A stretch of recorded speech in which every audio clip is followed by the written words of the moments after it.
Op dit stuit wordt de hal nog vrijmaken. Het afgelopen weekend kwamen hier nog goed 10.000 vrouwen naar de beurs Vrouw. Maar van vreed sliepen 600 vluchtelingen in de Friesenhal. Voor die tijd moet er nog wel wat gebeuren. Het is al opbouwen tot en met vredemorgen, voor we alles klaar gaan.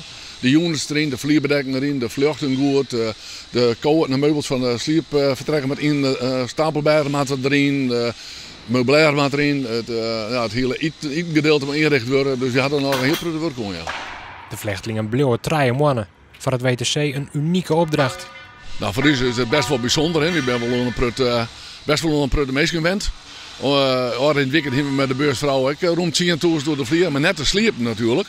Dus we gaan nu naar 600 door de vlier. Maar op zich, om te sliepen gaat het wel, maar 84 dagen lang is voor ons best wel bijzonder.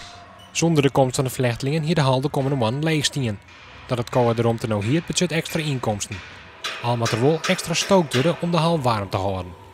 In de tijd dat de hal broekte door het koude draait de rest van het WTC gewoon terug. Deze hal is helemaal geïsoleerd van de orenhal. Zit helemaal los van, had een eigen ingang. Kreeg ze op de zijkant. Die ingang wordt op beide kanten steeds maar beveiligen. Dus dat net iedereen er samen op en aan rennen kan. En de rest is gewoon niet open. Dus de supervlooiing gewoon trouw, de huistuin wordt gewoon trouw, de nacht van Friesland wordt gewoon trouw. Dus het goed ondervinden we er qua bedrijfsviering helemaal niks van. Merken we er niks van.